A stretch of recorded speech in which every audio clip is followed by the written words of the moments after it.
Le moineau à la langue coupée. Il était une fois deux vieux époux. Le mari, qui avait l'âme bonne et le cœur affectueux, élevait avec tendresse un moineau. Certain jour, pendant qu'il travaillait sur la montagne, sa femme, restée au logis, se mit à faire la lessive et prépara une jatte d'empois. Le moineau, qui voltait par la chambre, sauta sur le bord du vase et commença d'y picorer. Aussitôt la vieille, dont le cœur était dur et l'humeur acariâtre, saisit le gourmand, lui coupa la langue et le chassa. En rentrant, le vieillard appela son moineau et ne le voyant pas venir s'inquiéta. « Votre oiseau, dit alors la méchante vieille, avait becqueté mon empois. Pour le punir, je lui ai coupé la langue et je l'ai chassé. » Le bon vieillard fut très triste, comme vous pouvez le croire. « Hélas, hélas, gémissait-il, qu'est devenu mon cher moineau? Pauvre petit moineau à la langue coupée, où es-tu? Où es-tu » Il parcourut toute la contrée, cherchant son ami perdu par les bois et les campagnes, et criant « Moineau, moineau, où es-tu » Enfin, au pied d'une colline, il rencontra son moineau. D'abord l'homme et l'oiseau se firent 1000 compliments sur leur bonne santé réciproque, puis le moineau conduisit le vieillard dans sa demeure, lui présenta toute sa famille et l'accueillit de son mieux. « Je vous en prie, dit-il, veuillez partager quelque temps notre modeste vie. La table est pauvre, mais vous serez traité cordialement. »« Je suis confus de votre amabilité, répliqua le vieillard en acceptant l'invitation. Il passa plusieurs jours chez le moineau qui le combla de politesses et se mit pour lui en grands frais. Lorsqu'il voulut enfin partir, l'oiseau lui offrit 2 corbeilles en osier comme présent d'adieu. La première était lourde, la seconde légère. Le vieillard, craignant une charge trop pesante, dit qu'il était affaibli par les ans et ne prit que la seconde corbeille. Il la mit sur l'épaule et s'en alla, laissant ses hôtes pleins de regrets. D'abord qu'elle l'aperçut, sa femme commença de le quereller. « À la bonne heure !» lui cria-t-elle du plus loin. « À la bonne heure ! Où donc, je vous prie, êtes-vous demeuré si longtemps? À votre âge, c'est joli de courir la prête-antenne. »« J'ai été voir mon moineau, » répondit le vieillard, « et lors de mon départ, il m'a donné cette corbeille. » La femme regarda curieuse, puis ouvrit la corbeille et la trouva, au miracle, pleine d'argent, d'or et de joyaux. Comme la mégère était avare et cupide, son ton changea subitement. « Moi aussi, s'écria-t-elle, moi aussi, j'irai faire une visite à notre moineau pour recevoir un beau présent. Dites-moi seulement où il demeure. » Le vieillard lui indiqua la route et elle trouva facilement le moineau. « Quelle heureuse rencontre! Quelle heureuse rencontre !» s'exclama-t-elle dès qu'elle le vit. « Bonjour, monsieur le moineau, combien je suis contente de vous retrouver !» Et elle continua sur ce ton en faisant 1000 compliments. À tant de politesses, l'oiseau dut répondre par une invitation, mais il ne se mit pas en frais et allait laisser partir la vieille sans cadeau. Comme cela ne faisait pas l'affaire de la méchante femme, elle lui réclama sans vergogne un présent d'adieu. De même que pour le vieillard, l'oiseau apporta 2 corbeilles, puis la pria d'en choisir une. Elle les soupesa et prit la plus lourde, persuadée qu'elle rapporterait à la maison encore plus de richesses que son mari. C'était bien à tort, car dès qu'elle ouvrit sa corbeille, il en sortit une nuée de méchants diablotins qui la tourmentèrent tant et tant qu'elle en mourut. Devenu veuf, le vieillard adopta un fils, fonda une famille prospère et finit ses jours dans un bonheur complet.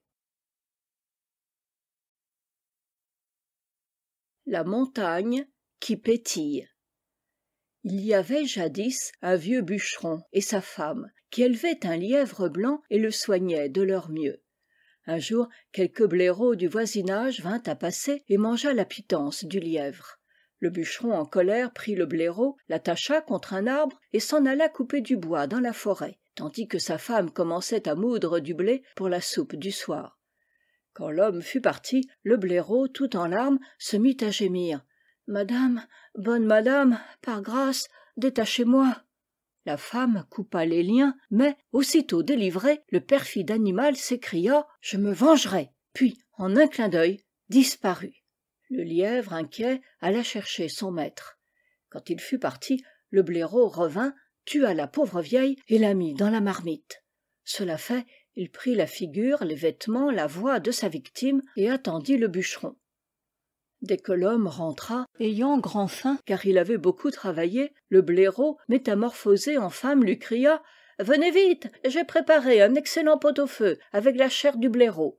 Prenez place et régalez-vous. » En même temps, il apportait la marmite. Le vieillard trouva le mets délicieux et s'en pourlécha. Mais à peine achevait-il la dernière bouchée que le blaireau, reprenant sa forme première, lui dit en ricanant « Misérable vieux, c'est ta femme que tu viens de manger. Va voir ses os dans la cuisine. » Et il s'enfuit, laissant le bûcheron tout plein d'horreur et d'effroi. Tandis que le pauvre homme se lamentait, le lièvre rentra au logis. Apprenant le crime du blaireau, il résolut de venger sa maîtresse et repartit pour la montagne. Chemin faisant, il trouva le blaireau qui portait un fagot sur ses épaules. Aussitôt, il enflamma une allumette et mit le feu aux ramilles. D'abord, le blaireau ne s'aperçut de rien.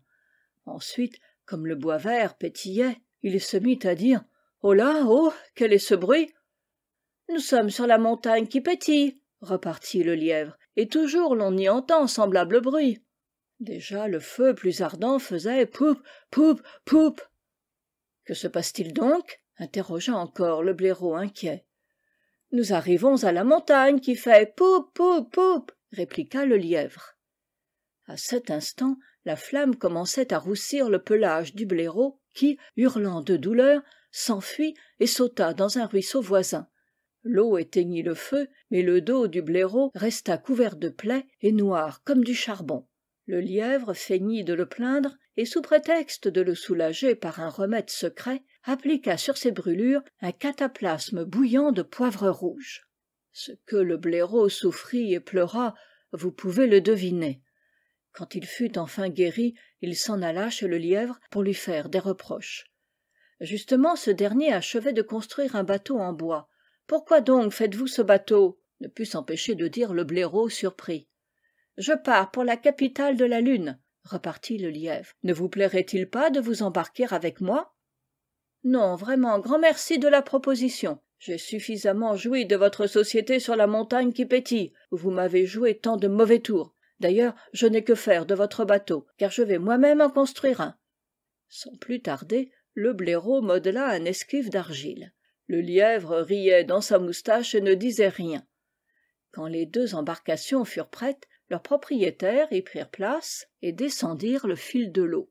Mais tandis que le bateau de bois du lièvre flottait sans encombre, le bateau d'argile du blaireau se désagrégeait peu à peu. Bientôt le lièvre brandit sa rame comme une massue, puis frappa tant et si bien qu'il mit en pièces le bateau d'argile et tua le méchant blaireau. Quand le bûcheron sut que la mort de sa femme était vengée, son cœur s'en réjouit et il fit au lièvre 1000 caresses. Peu à peu sa tristesse devint moins amère et son âme, apaisée, put goûter le bonheur de voir renaître le printemps. La bataille du singe et du crabe. Il était une fois un crabe qui vivait à la campagne, dans un marais. Certains jours qu'il avait ramassé un excellent gâteau de riz, le singe, son voisin, lui offrit en échange une orange amère. Le crabe accepta, et les deux animaux s'enfurent chacun de leur côté. Vous pensez si le singe riait sous cape et était content du troc qu'il avait fait. Rentré chez lui, le crabe sema les pépins de l'orange dans son jardin. Un arbre en sortit, grandit très vite et donna bientôt ses premiers fruits. Quand ils eurent mûri, le crabe essaya de se hisser jusqu'à eux pour les cueillir. Comme il n'y parvenait point, le singe lui offrit son aide. Le crabe, sans méfiance, agréa la proposition et le singe grimpa sur l'arbre en 2 bonds. Aussitôt, il commença de prendre les meilleurs fruits et de les mettre dans ses poches, tandis qu'il jetait au peu à ingambe propriétaire quelques oranges vertes en lui souhaitant bon appétit. Le crabe, sans paraître voir la supercherie, remercia le singe, admira son adresse, applaudit ses gambades, loua sa dextérité, puis s'écria tout à coup sur un ton fort naïf « Je parie que vous ne pourriez pas descendre la tête en bas. » « Rien de plus facile, » répliqua le compère qui, faisant une culbute, se mit à descendre ainsi. mais toutes les oranges dégringolèrent de ses poches. Le crabe les ramassa et vite les emporta dans son trou. Le singe, ne pouvant l'y atteindre, se plaça en embuscade, et dès que le crabe reparut, le battit tant et tant qu'il le mit en piteux état. À ce moment, un œuf, de nature serviable, et une abeille vinrent à passer. Ils soignèrent le crabe et le ramenèrent chez lui, puis s'enfurent chez le singe pour le punir de sa méchanceté. Comme le vilain animal était sorti, ils eurent tout le temps de combiner leurs plans de campagne et de se partager les rôles. Dès son retour, le singe voulut faire du thé. Mais à peine avait-il mis sa bouilloire sur le feu que l'œuf, caché dans les cendres chaudes, lui éclata au nez et le brûla. En même temps, l'abeille, sortant d'une armoire, le harcelait de piqûres, et une algue, venue à la rescousse, s'entortillait autour de ses jambes. Incapable de résister à tant d'ennemis, il battit en retraite après s'être vaillamment défendu. Mais au moment qu'il gagnait la porte, l'algue réussit à le faire choir, et le mortier Harry, tombant sur sa tête, l'écrasa. Ce fut le triomphe du crabe qui, jusqu'à la fin de ses jours, vécut dans une intimité fraternelle avec l'abeille, l'algue et le mortier. Avez-vous jamais ouï une histoire plus cocasse, en vérité? Les lutins de la montagne et le voisin envieux. Une fois, le villageois Saïto, qui rentrait à la brune en traversant la montagne, fut surpris par l'orage et s'égara. Désespérant de retrouver sa route avant l'aube prochaine, il se blottit dans le creux d'un vieil arbre et s'endormit. Vers minuit, des chants joyeux l'éveillèrent. La pluie avait cessé, le ciel devenait clair, la lune brillantait les feuilles humides. Dans une clairière voisine, ombrée par de grands sapins, 1000 lutins dansaient en chantant. La mousse servait de tapis. Les longs fils blancs de l'araignée, tout emperlés de gouttelettes, tenaient lieu de girandoles. Le vent adouci, caressant les ramilles, accompagnait les voix d'un murmure cadencé. D'abord, le bûcheron pensa mourir d'épouvante, et, de toute la force de ses paupières, referma les yeux. Mais peu à peu, il reprit courage, les lutins chantaient une gaie chanson, et des éclats de rire ponctuaient chaque strophe. Bientôt, il ouvrit un œil entre deux cils clignotants, puis son regard devint plus hardi. Enfin, oubliant toute crainte, il quitta son abri protecteur et vint se mêler à la fête. Les lutins l'accueillirent joyeusement et le firent chanter, danser et boire avec eux pendant le reste de la nuit. Quand la clarté blanche de la lune se teinta d'un reflet bleuissant, annonciateur de l'aube naissante, ils enlacèrent leurs mains pour une dernière ronde. « Gai compagnon, chantaient-ils, les lutins valent mieux que les hommes. Promets de revenir bientôt danser et rire avec eux. »« Je le promets, » répondit Saïto. « Les hommes sont oublieux, » reprit un vieux lutin plein d'expérience. « Donne-moi un gage qui nous assure de ton retour. »« Un gage ? Mais je n'ai rien qui soit digne de vos seigneuries. » Cependant le vieux lutin avait remarqué sur le front du villageois une grosse loupe, dessinant au ras des cheveux sa protubérance arrondie. « Oh, dit-il, quel est cet appendice inusité aux autres hommes? Voici justement le gage qu'il nous faut. » Et d'un tour de main leste, il enleva la loupe de Saïto. Cependant l'aube naissait, une buée blanche enveloppa les lutins, leurs petits corps dépouillèrent toute forme précise, se fluidifièrent, puis s'évanouirent en flocons opalins. À la clarté du jour, Saïto retrouva sa route et rentra chez lui, fort ému de son aventure, mais tout joyeux d'être débarrassé de sa loupe. Les voisins, informés de l'histoire, vinrent le féliciter de l'opération heureuse que son crâne avait subie. Un seul, nommé Yoshisada, demeurait à l'écart, triste et soucieux. C'est que lui aussi était affligé d'une loupe énorme, plantée sur l'occiput, et jaloux par nature, il enrageait de voir la chance de son voisin. Tout le jour il s'agita, bourrelé d'envie, puis le soir venu il gagna la forêt et, profitant des indications de Saïto, trouva bientôt l'arbre creux près de la clairière. Vers minuit, les lutins parurent et commencèrent à danser en chantant. Aussitôt, Yoshisada vint se joindre à eux. Le prenant pour leur compagnon de la veille, ils lui firent fête et le temps passa gaiement. Quand vint le crépuscule, le chef des esprits follets lui dit « Voici le moment de vous rendre votre gage », et incontinent, il lui planta sur le milieu du front la loupe de Saïto. Yoshisada voulut réclamer, mais déjà les lutins s'étaient évanouis. Il dut retourner chez lui avec 2 loupes au lieu d'1. Tout le village rit de l'aventure, et quoique cette histoire soit bien vieille, on la conte encore à ceux qui envient le bonheur d'autrui. Comment Tajima Shume se crut obsédé par un spectre que son imagination seule avait créé. Jadis, le ronin Tajima Shume, homme capable et d'esprit cultivé, résolut, pour s'instruire encore, de faire le tour du Japon. Comme il se rendait de Tokyo à Kyoto par la célèbre voie du Tokaido, il rencontra près de Nagoya, dans la province d'Owari, un bonze mendiant. Tous deux suivaient la même route. Ils nouèrent connaissance et résolurent de voyager ensemble pour tromper l'ennui des étapes par 1000 agréables causeries. Peu à peu, leur liaison, née du hasard, devint une amitié confiante. Ils parlèrent sans contrainte de leurs affaires personnelles et le bonze apprit au ronin le but qu'il poursuivait. « Depuis longtemps, dit-il, un seul désir m'absorbe tout entier. Je veux élever à Bouddha une belle statue de bronze et pour me procurer la somme nécessaire, j'ai mendié par tout le Japon. Enfin, je suis parvenu, non sans beaucoup de peine, à recueillir 200 onces d'argent. Elles me permettront, je l'espère, d'accomplir mon pieux dessein. Certains proverbes disent « L'homme qui porte un trésor porte un danger ». À peine le ronin eut-il entendu les paroles du prêtre que des instincts mauvais s'éveillèrent en lui. Notre vie, pensa-t-il, est pleine d'occasions, bonnes ou mauvaises, de la naissance à la mort. Je vais avoir 40 ans et je suis encore un samouraï errant, sans emploi et sans espoir d'en trouver. À coup sûr, ce serait mal. Pourtant, si je possédais l'argent dont ce prêtre parle avec complaisance, une existence heureuse me serait assurée. Vagues d'abord, ces pensées coupables devinrent bientôt précises, et le ronin ne songea bientôt plus qu'à dépouiller son compagnon. Le bonze, sans soupçon, poursuivait joyeusement son chemin. Les 2 voyageurs atteignirent ainsi Kuana. Un peu plus loin, la voie est coupée par un bras de mer qu'il faut traverser en bateau. Le service n'est pas assuré à des heures régulières, car le passeur attend pour se mettre en route qu'il y ait 30 ou 40 voyageurs. Tajima Shume et le prêtre s'embarquèrent donc avec d'assez nombreux compagnons. À mi-route, tandis que le bonze se tenait près du bastingage, le ronin le poussa et le fit tomber dans la mer. Au bruit de la chute, à la vue du prêtre se débattant dans l'eau, chacun fit son possible pour lui venir en aide. Mais la brise gonflait les voiles, tandis qu'on virait de bord, non sans peine, le bonze disparut.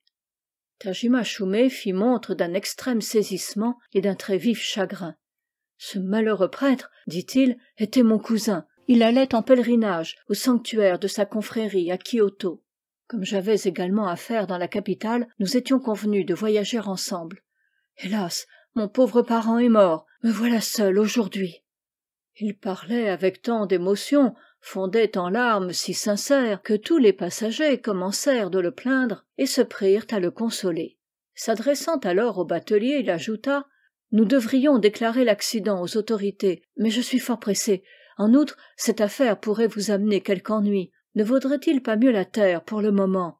Dès mon arrivée à Kyoto, je ferai part du malheur au chef religieux de mon cousin, et j'en écrirai dans notre pays. Qu'en pensez-vous, messieurs ? Conclut-il en se tournant vers les autres passagers. Ceux-ci, trop heureux d'éviter un encombre, acquiescèrent à la proposition et, dès que le bateau eut accosté la rive, s'enfurent chacun de leur côté.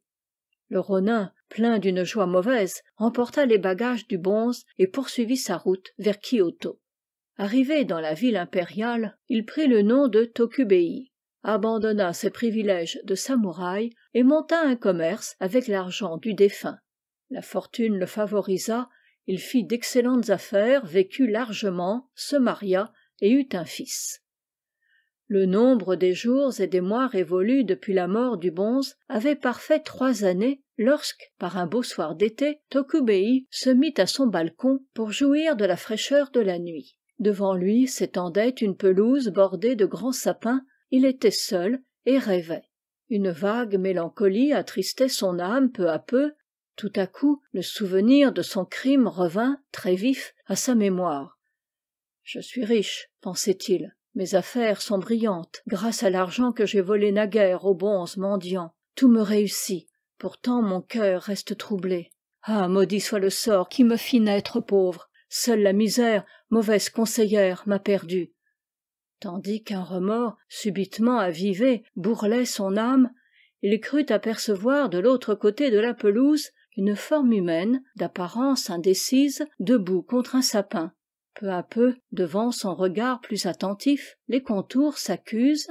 Bientôt, il distingue un homme, maigre et pitoyable, dont les yeux éteints dorment au fond de leurs orbites. Enfin, il reconnaît le bonze qu'il avait jeté à la mer, près de Kuana. Les yeux du spectre s'étaient animés, sa bouche sans lèvres essayait de sourire. Tokubei, épouvanté, veut fuir, le spectre avance, l'enserre de ses bras décharnés, le regarde et penche sa face vers lui. Un homme ordinaire aurait perdu connaissance, mais Tokubei avait été naguère un soldat, brave parmi les plus vaillants. D'un violent effort, il secoue l'affreuse étreinte, rentre dans son logis, prend une dague et attaque le fantôme. Sa lame frappe en vain. À chacun de ses coups, le corps du spectre se dissipe comme un brouillard, puis se reforme aussitôt, et cette lutte affreuse contre un simulacre dure jusqu'au matin. C'en était fait du repos de Tokubei. Désormais, le spectre troubla chaque nuit son sommeil, et ses jours se passèrent dans l'effroi prochain de la nuit.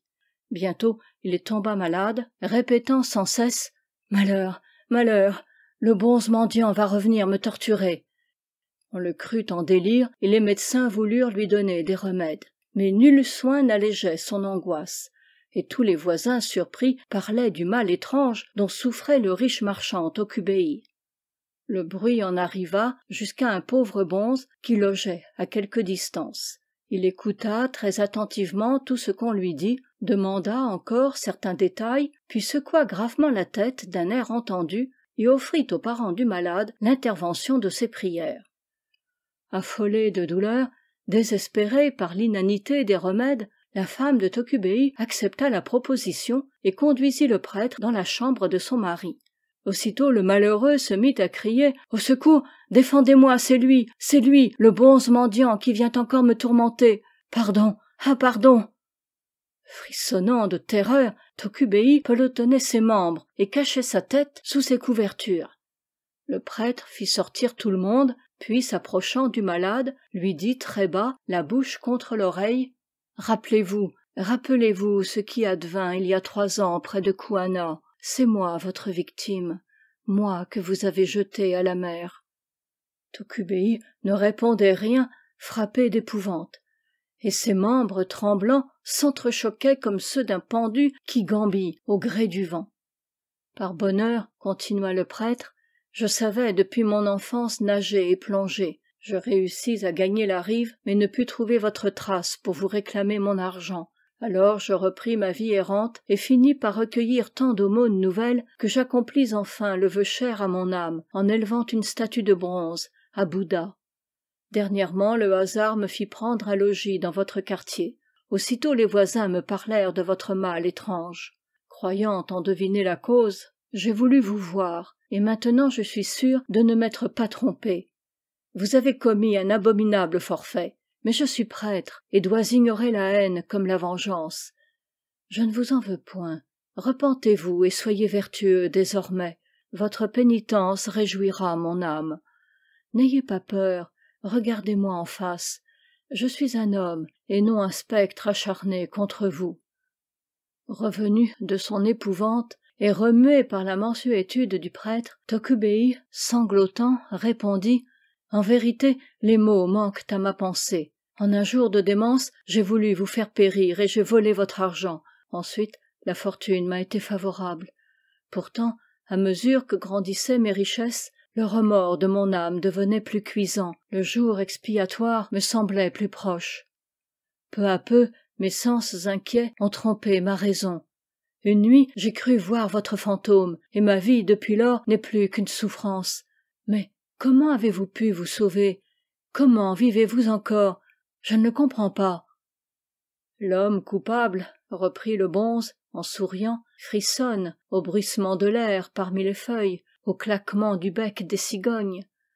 La conscience égarée du criminel donne la vie aux chimères qui troublent son esprit. La misère, mauvaise conseillère, entraîne le pauvre à des fautes dont, en des jours meilleurs, il éprouve le regret. Comme l'enseigne Mencius, l'homme naît avec une âme ingénue que la vie corrompt peu à peu. Ainsi parla le bonze. Tokubei, repentant, lui demanda pardon et voulut lui rendre le double de la somme qu'il lui avait volée 3 années auparavant. Le prêtre refusa d'abord, puis, sur les instances du marchand, prit l'argent qu'il lui offrait et le distribua en aumône. Tokubei recouvra la santé et vieillit dans une paix heureuse. Désormais, il se montra en toutes circonstances charitable, compatissant, vertueux. Les siens le tinrent en grande estime et les étrangers le réputèrent homme de bien. Les renards reconnaissants. Par une belle journée de printemps, 2 amis, Bunrin et Okio, allèrent dans une lande cueillir des fougères. Un domestique les suivait, portant une bouteille de saké et une boîte de provisions. Tandis qu'ils se promenaient, ils aperçurent, au pied d'une colline, un renard et sa renarde qui surveillaient les ébats d'un petit renardeau, leur fils, assurément. À ce moment, 3 enfants arrivaient du village, chassant les libellules avec de très longs et très légers bambous. En voyant les renards, ils abandonnèrent les insectes pour courir après le renardeau qu'ils parvinrent à capturer. Okio les interpella. « Eh bien, enfants, qu'allez-vous faire de ce pauvre petit renard ? Nous allons le vendre à un homme de notre village qui le fera bouillir et le mangera, répondit le plus âgé des gamins. Pourvu que vous le vendiez, reprit Bunrin après un temps. Je suppose que l'acheteur vous importe peu. Certes oui, seulement notre voisin doit nous le payer plus cher que vous ne le feriez. C'est possible. Combien vous donnera-t-il? Au moins 300 cents. Voilà un demi-but. Vous n'espériez pas tant. Prenez donc le renardeau, monsieur. Mais comment le tiendrez-vous? De cette façon, répliqua l'acheteur, en attachant la petite bête avec le ruban de la boîte aux provisions. Dès que les gamins furent partis, Okio se mit à rire. « Vraiment, dit-il à son ami, vous avez des goûts très bizarres. Que voulez-vous donc faire de ce renardeau? Vous êtes peu aimable de parler ainsi de mes goûts. Si nous n'avions pas été là, c'en était fait de la pauvre bête. Et toute idée de mort est pour moi une souffrance. Ne le saviez-vous donc pas? Pardon, je l'oubliais. » Les 2 amis caressèrent le renardeau, puis, comme il avait au pied une blessure légère, cherchèrent pour la guérir quelques pousses nouvelles de l'herbe du docteur Nakase. Bientôt les renards revinrent et, cachés derrière une meule, se mirent à regarder leur petit. Aussitôt, Bunrin lâcha le renardeau qui, d'un bond, rejoignit ses parents. Bunrin habitait le bourg voisin. C'était un gros marchand fort considéré. Son épouse était bonne, ses affaires prospéraient. Il avait à ses ordres des commis et des serviteurs nombreux. Son bonheur en ce monde eût été complet si un mal étrange n'était venu frapper son fils unique, âgé de 10 ans. Nul médecin n'avait pu guérir l'enfant, nul remède ne l'avait soulagé. Un jour cependant, le docteur Tawada, praticien célèbre, prescrivit au petit malade certaines drogues faites d'un foie de renard pilé. Les parents, très surpris, allèrent trouver un bûcheron de la montagne et lui dirent quelle était l'ordonnance du médecin. « Nous ne voudrions pas, ajoutèrent-ils, enlever la vie à un être, même pour sauver notre fils. Mais quand vos voisins iront à la chasse et tueront un renard, veuillez en acheter le foie, n'importe à quel prix. » Dès le lendemain, un messager porteur d'un petit pot se présenta chez Bunrin. « Je vous apporte, dit-il, un foie de renard que le bûcheron vous envoie. Dans quelques jours, il vous en fera connaître le prix. »« Ah !» répondit Bunrin, « quel bonheur! Voilà donc le remède qui doit guérir notre enfant. » « Il faut, » ajouta la mère en prenant le petit pot avec 1000 formules de politesse, donner un présent au messager, puis, comme il se fait tard, l'inviter à passer la nuit dans notre maison. L'homme refusa tout, disant qu'il avait été largement payé de sa peine et qu'il coucherait dans le voisinage chez un de ses cousins. Mandé en hâte par Bunrin, le docteur Tawada pila le foie de renard, suivant certaines formules, et le fit prendre à l'enfant qui parut mieux aussitôt. Vous jugez si la joie fut grande dans la maison. 3 jours après, le hasard amena le bûcheron chez Bunrin. « Quelle reconnaissance ne vous dois-je pas » s'écria la mère du petit malade dès qu'elle l'aperçut. « Le médecin a préparé avec le foie de renard un merveilleux électuaire, et déjà notre fils va mieux. Il se lève et marche dans sa chambre. Bientôt, il sera guéri. » Que voulez-vous dire? Je ne vous comprends pas, répondit l'homme étonné. Je n'ai pu faire votre commission et je venais m'en excuser. Mais, reprit la dame, non moins surprise, en saluant jusqu'à terre, ne devons-nous pas vous remercier du foie de renard que vous nous avez envoyé? Je comprends de moins en moins. Je vous assure qu'il y a un malentendu. Non, vraiment. Voici quelques jours, à la nuit tombante, un homme d'environ 35 ans est venu apporter un foie de renard que vous lui aviez remis à notre intention. Nous l'avons prié de s'arrêter chez nous, mais il a décliné l'invitation pour aller voir un de ses parents qui habite près d'ici. Le bûcheron affirma encore ne rien connaître de cette histoire, tandis que Bonne-Reine et sa femme s'excusaient, tout gênés de l'erreur qu'ils avaient commise. La nuit suivante, une dame apparut au chevet de Bonne-Reine et lui dit: « Je suis la mère du renardeau dont vous avez sauvé la vie au printemps dernier sur la lande, près de la montagne. Vous en avez souvenance, certainement. Je n'avais pu d'abord vous témoigner ma gratitude malgré le désir que j'en avais. Mais lorsque j'ai su la maladie de votre fils et le remède ordonné par le docteur Tawada, j'ai tué mon petit, et déchirant ses entrailles, j'ai enlevé son foie. Le renard, mon époux, est venu vous le remettre sous l'apparence d'un messager. » À ces mots, la renarde fondit en larmes, tandis que Bonne-Reine éclatait en bruyants sanglots. « Qu'avez-vous donc ?» demanda sa femme, attirée par le bruit. Bonne-Reine lui conta l'histoire, et tous deux, pleurant, restèrent d'abord l'un devant l'autre sans trouver une parole. Ensuite, ils allumèrent la lampe du sanctuaire familial et prièrent jusqu'au matin. L'histoire fit grand bruit. On avait déjà vu des hommes sacrifier leurs enfants pour reconnaître un bienfait, mais jamais les renards n'auraient paru capables de tel dévouement. Dès qu'il fut guéri, le fils de Bonne-Reine choisit le plus joli site du jardin pour élever un oratoire en l'honneur du dieu des renards, Inari-sama. Il l'orna de son mieux et jusqu'à sa mort offrit de fréquents sacrifices en l'honneur des 2 renards qui, pour sauver sa vie, avaient tué leur enfant. Le prince et le blaireau.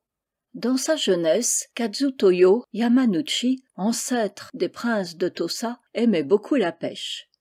Un jour qu'il se trouvait au bord de la rivière, suivi d'un seul domestique, nommé Mutsu, une averse violente commença de tomber. N'ayant pas de manteau contre la pluie, le jeune seigneur s'abrita sous des saules pour attendre une éclaircie. Cependant, comme l'averse ne cessait point, il dit à Mutsu: « Le ciel est complètement pris et la nuit vient, dépêchons-nous de rentrer. » Il faisait obscur déjà lorsque, tout en marchant, ils distinguèrent, au bord de la route, une jeune fille d'environ 16 ans qui sanglotait. Très surpris, il la regarde et lui trouve l'apparence d'une demoiselle de bonne maison. Tandis que le jeune seigneur reste embarrassé d'une telle rencontre, Mutsu, séduit par les charmes de l'inconnue, s'avance et lui dit: « Petite sœur, quels sont vos parents? Comment êtes-vous dehors, toute seule, à cette heure et par ce temps? Il y a là quelque mystère. » « Monsieur, répondit-elle à travers ses larmes, on me nomme Otake. Je suis la fille d'un pauvre homme qui habite la ville voisine du château. Ma mère est morte et mon père a épousé une mégère qui me déteste et me bat. Ce matin, elle s'est mise dans une colère si grande que j'ai fui la maison pour aller chez ma tante. L'orage m'a surprise et j'attendais un temps meilleur avant de continuer ma route, lorsque j'ai ressenti un malaise auquel je suis sujette. Je me trouvais fort en peine à l'arrivée de vos seigneuries. » Pendant que la jeune fille parlait, Mutsu ne la quittait pas des yeux. Katsutoyo semblait au contraire absorbé par de profondes réflexions. Tout à coup, il tira son sabre et coupa la tête d'Otake. « Oh, monseigneur, mon cher seigneur !» s'écria Mutsu. « Quel crime venez-vous de commettre? Quelle affaire vous êtes-vous mis sur les bras? Le père d'Otake ne manquera pas de porter plainte contre nous. » « Vous déraisonnez, » répliqua Katsutoyo. « Taisez-vous et n'ébruitez pas l'aventure, c'est tout ce que je vous demande. » Ils rentrèrent ensuite silencieux. Comme le jeune homme était fatigué, il se coucha et s'endormit sans nulle émotion. Mutsu s'en fut alors trouver ses maîtres et leur dit: « J'ai eu l'honneur d'accompagner aujourd'hui votre fils à la pêche. En revenant sous la pluie battante, nous avons rencontré une jeune fille prête à tomber en faiblesse, et votre fils l'a tuée. Il m'avait défendu de le dire, mais à vous, ses parents, je ne puis le cacher. » Le seigneur et sa femme furent cruellement surpris. Après avoir pleuré sur la scélératesse de leur fils, ils allèrent dans sa chambre et le réveillèrent. ô méchant et lâche que vous êtes, dit le père tout en larmes, comment avez-vous osé tuer une femme sans défense? Ce crime est indigne d'un samouraï comme vous. Sachez que tout samouraï doit défendre son pays et protéger ses concitoyens. Les armes que vous portez sont faites pour lutter contre les rebelles et non pour tuer les innocents. Un criminel tel que vous ne peut que faire la honte de sa famille. Il est affreux pour moi de vous retirer le jour que je vous ai donné, mais je tiens à l'honneur de notre maison. Préparez-vous à mourir. Déjà il tirait son sabre lorsque Katsutoyo lui dit sans émoi « Votre colère est juste. Cependant, je sais discerner chaque chose et ne suis point un assassin. La fille dont j'ai coupé la tête n'était pas une créature humaine, mais un démon. J'en suis sûr. Que demain vos gardes aillent relever le cadavre. S'il est celui d'une femme, vous n'aurez pas le souci de me tuer, car je m'ouvrirai le ventre aussitôt. » Dès le jour, le vieux seigneur, bien tristement, s'enfuit lui-même à la rivière. Et ô prodige, trouva au lieu d'un cadavre humain le corps décapité d'un énorme blaireau. Pourtant Mutsu doutait encore, n'en pouvant croire ses yeux.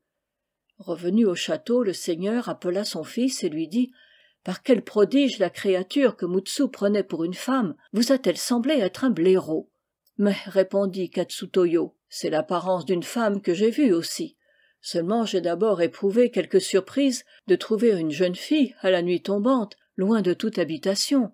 Puis son étrange beauté m'a paru un artifice démoniaque. Enfin, j'ai remarqué que sous la pluie battante, aucune goutte d'eau n'avait mouillé ses vêtements. La bête maligne espérait m'ensorceler par sa beauté et voler le poisson que portait Mutsu. » Quand le seigneur entendit cette histoire, il admira fort la perspicacité de son fils. Convaincu de la prudente sagesse de Katsutoyo, il lui remit la garde de la fortune familiale et pour toute chose se reposa sur lui, désormais.